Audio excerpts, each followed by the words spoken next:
Good morning students. तो आज हमारा टॉपिक चल रहा है इलेक्ट्रोडायनामिक्स के अंदर गेज ट्रांसफॉर्मेशन, राइट। तो आज हमारे टॉपिक का नेम है गेज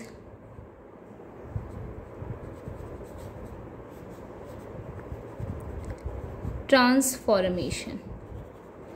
गेज ट्रांसफॉर्मेशन ये जो टॉपिक है वो सबसे पहले इसका मतलब क्या होता है, इसमें स्टूडेंट हम इलेक्ट्रिक फील्ड और मैग्नेटिक फील्ड के लिए वैल्यूज़ को फाइंड आउट करते हैं, जिसके अंदर हम जो लॉरेंस ट्रांसफॉर्मेशन से जो वैल्यूज़ को निकालते हैं वापस यहाँ किसी कांस्टेंट के साथ में उसी फंक्शन को वापस मानते हैं और वापस वो लॉरेंस ट्रांसफॉर्मेशन के इक्वल अगर आता है तो इस कहानी को हम गेज ट्रांसफॉर्मेशन कहते हैं, राइट। गेज ट्रांसफॉर्मेशन से रिलेटेड जो भी क्वेश्चंस हैं आपकी एमएससी में ज़्यादा पूछे जाते हैं, इनसे रिलेटेड क्वेश्चंस के अंदर हमें मैग्नेटिक फील्ड और इलेक्ट्रिक फील्ड को प्रूव करके बताना होता है। तो यहाँ अगर हम सबसे पहले गेज ट्रांसफॉर्मेशन समझने से पहले उसके लिए एक डेफिनेशन लिख देते हैं कि अगर मैं इसकी डेफिनेशन की बात करती हूँ तो वो क्या होती है। तो हमने लिखा The gauge transformations are transformations in which the Lagrangian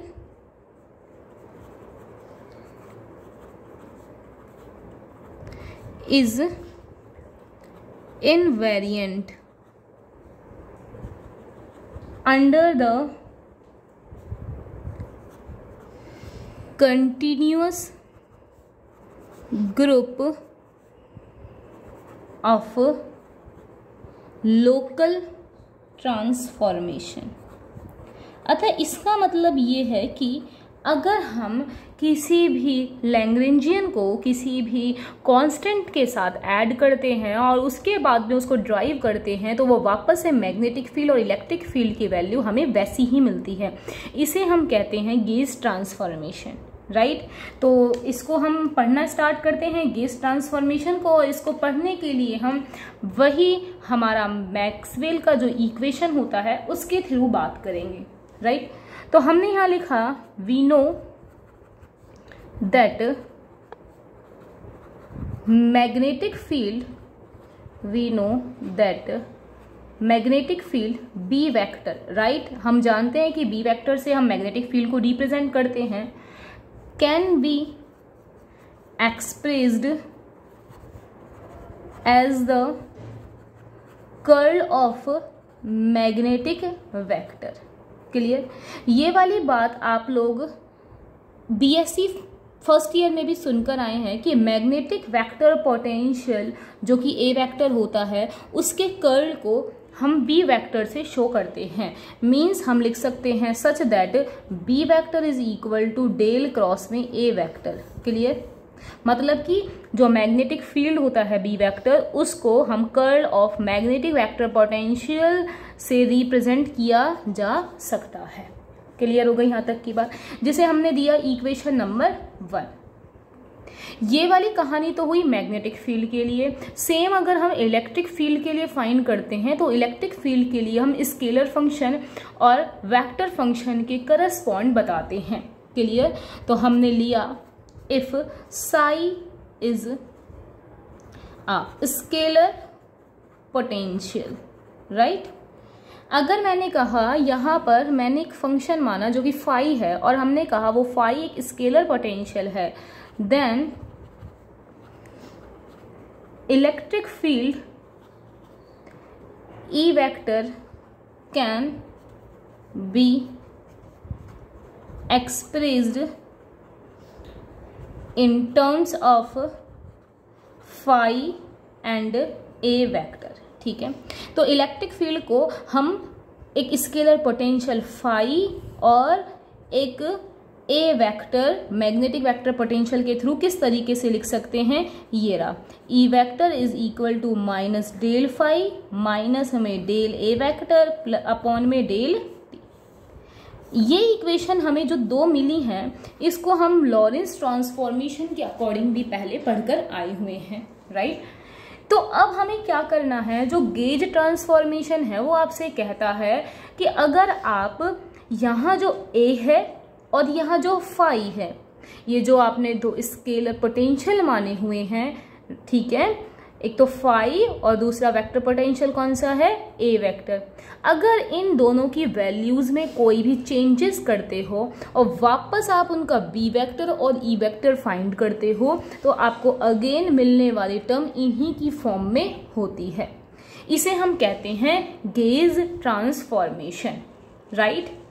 तो यहाँ से अगर हम आगे देखते हैं तो हम यहाँ लिख सकते हैं कि सपोज दैट फाई को और ए को हम एक नया फंक्शन मानकर चलते हैं, ठीक है। तो मैंने यहाँ लिखा कंसीडर द फॉलोइंग ट्रांसफॉर्मेशन। तो हमने नए ट्रांसफॉर्मेशन मानते हैं और उनको सॉल्व करते हैं। तो हम जो ट्रांसफॉर्मेशन लेके चलते हैं बच्चों, वहाँ हमने लिया एक, तो चलो हम नए पेज से करते हैं इसको। तो अब हमने पहले इक्वेशन 1 और इक्वेशन 2 में मैग्नेटिक फील्ड और इलेक्ट्रिक फील्ड की फॉर्म में उसे लिख दिया, क्लियर। अब हमने इसमें देखा कि अगर मैं एक ए वेक्टर को एक नया फंक्शन मान लेती हूँ, ठीक है, इसको हम क्या मान लेते हैं बच्चों, ए वेक्टर माइनस में ग्रेड फाई साई, ठीक है। इसको हमने एक नए फंक्शन में चेंज कर दिया, किसको, ए वेक्टर को, इस तरीके से जो ए वेक्टर पहले था उसको चेंज कर दिया। तो इसको कॉमन करके हम क्या लिख सकते हैं, ए वेक्टर प्राइम, क्लियर। अब वही फाई वाले को अगर चेंज कर ले जो कि स्केलर फॉर्म में था, इसको हमने नया नाम दे दिया फाई प्राइम, राइट।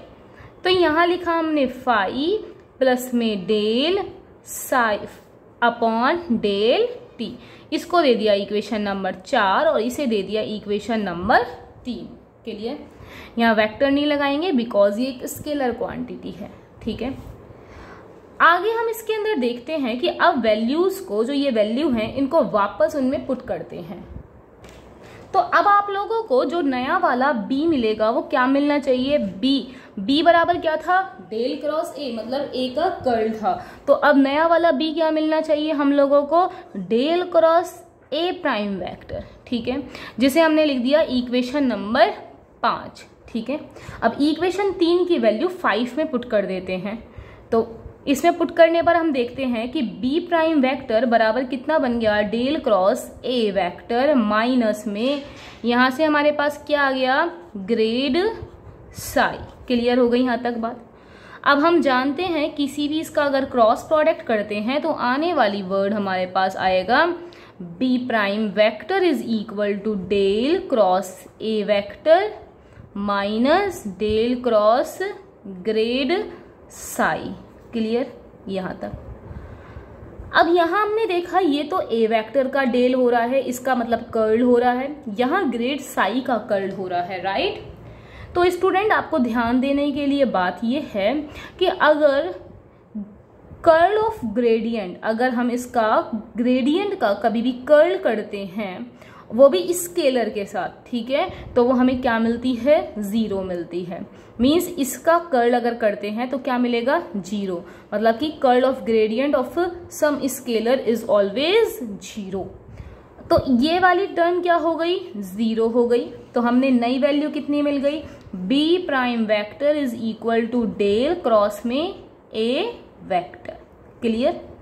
तो आपने क्या देखा कि हम लोग जो लेके चले थे वही आया है, ठीक है। अब जरा एक बात बताइए, क्या बी प्राइम वेक्टर क्या इसके इक्वल है और ये वाली वैल्यू इसके पिछले वाले के इक्वल है। तो हमें क्या है कि बी प्राइम का जो वेक्टर है वो किसके इक्वल आ गया, बी वेक्टर के, और इसको दे दिया हमने इक्वेशन नंबर 6, क्लियर। तो यहाँ से प्राप्त इस वाली इक्वेशन को ही हम क्या बोलते हैं, गॉस इनवेरिएंट बोलते हैं।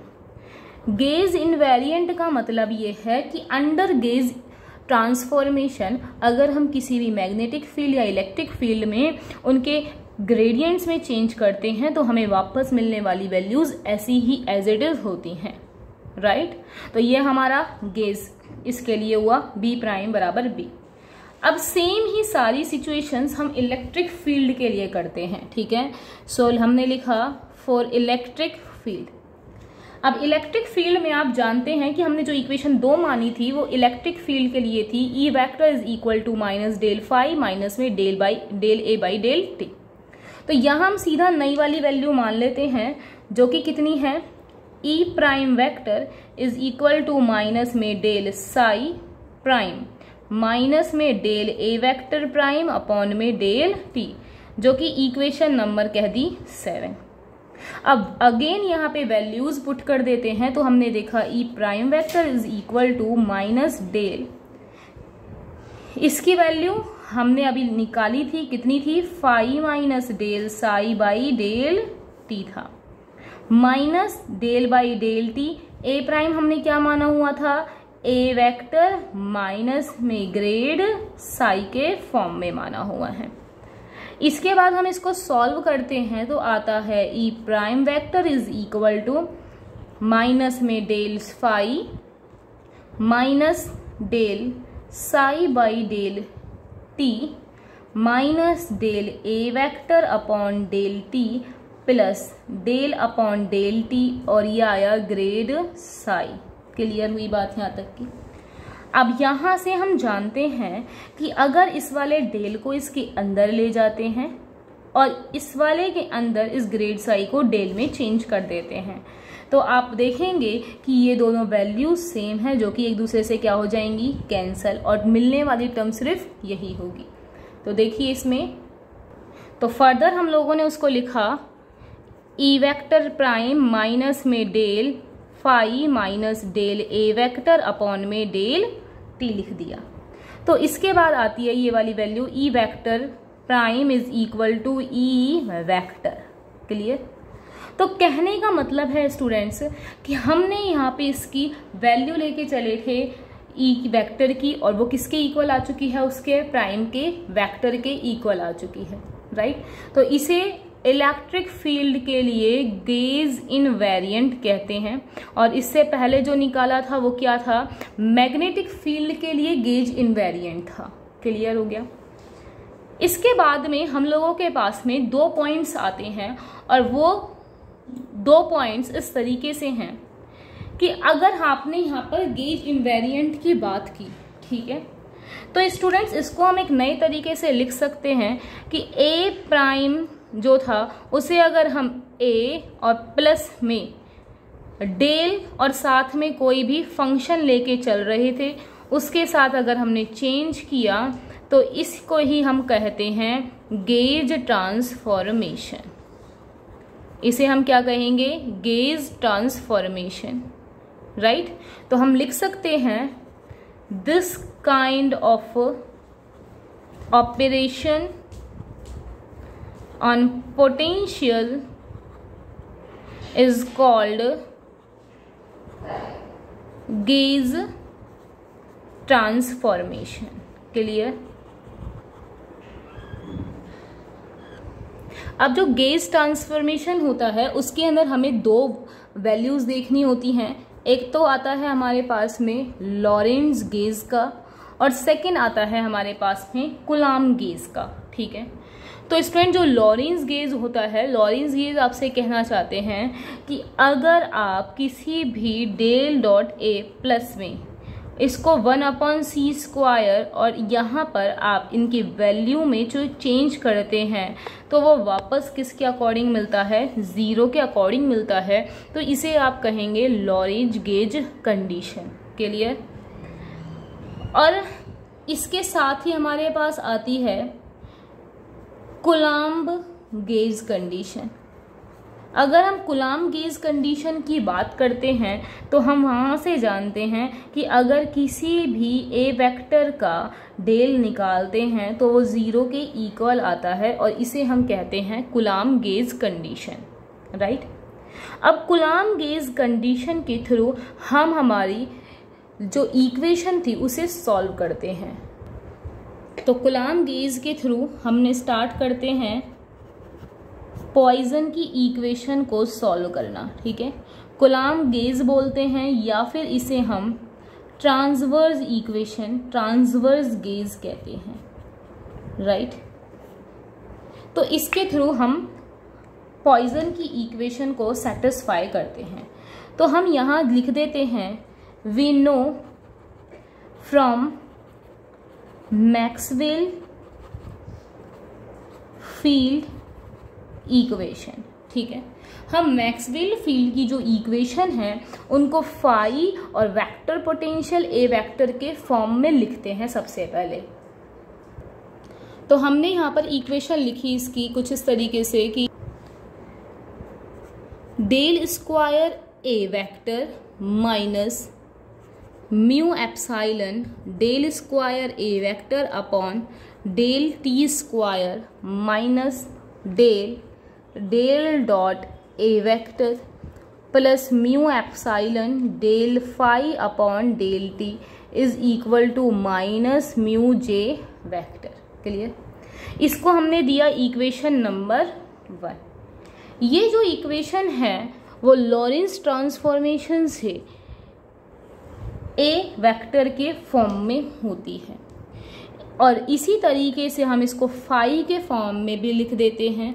तो हमने इसमें कन्वर्ट कर दिया phi mu epsilon del square phi upon del T square plus del by del T और ये बना as it is del dot A vector mu epsilon del phi upon del T और यहाँ आता है माइनस रो अपॉन एप्साइलन जिसको हमने दिया इक्वेशन नंबर 2। क्लियर? अभी हमने लास्ट में देखा था कि जो कुलाम की जो गेज कंडीशन थी, according to Coulomb gauge condition del dot A vector की जो वैल्यू होती है वो 0 होती है, राइट। तो हम इस डेल डॉट ए वेक्टर की वैल्यू को 0 इनमें पुट कर देते हैं और उसके बाद हम देखेंगे कि इक्वेशन नंबर जो 1 है और 2 है वो हमें इस प्रकार से प्राप्त होती है। तो यहाँ ये मिलती है क्या, डेल स्क्वायर ए माइनस में mu epsilon del square A vector upon del T square mu epsilon del phi upon del t बराबर minus mu J vector, equation number 1 से, राइट। इस इक्वेशन नंबर 1 को हम आगे चेंज करके भी लिख सकते हैं और हमने यहाँ पे लिखा del square A minus mu epsilon del square A vector upon del T square is equal to mu epsilon del phi upon del T minus mu J vector, जो कि इक्वेशन नंबर हमने दी इक्वेशन नंबर 3। इसके बाद हम देखते हैं equation number 2 में del dot ए बराबर 0 रख देते हैं। तो आप देखेंगे स्टूडेंट्स की इसकी जो वैल्यू है वो कुछ इस तरीके से चेंज हो जाएगी कि del square phi minus mu epsilon del square phi upon del T square mu epsilon del square phi upon del T square is equal to minus rho epsilon. Clear? तो जहां से हम देखेंगे ये वैल्यू से कैंसिल हो गई हैं और इसकी जो आने वाली टर्म है वो del square phi is equal to minus rho epsilon आती है। तो हमने देखा इस टॉपिक के अंदर कि जब हम कुलाम की गेज कंडीशन वैल्यू को मानते हैं, डेल डॉट ए वेक्टर बराबर जब 0 रखते हैं और इसको इक्वेशंस में हम पुट करते हैं तो आने वाली जो टर्म्स हैं वो कुछ इस प्रकार से चेंज हो जाती हैं और जिससे कि हमें मिलने वाली जो इक्वेशन होती है उसे हम पॉइजन इक्वेशन कहते हैं। तो आपके ये क्वेश्चन बन जाता है कि गेज ट्रांसफॉर्मेशन से हमें पॉइजन इक्वेशन कन्वर्ट करनी होती है कि वो हमें किस तरीके से मिलती है।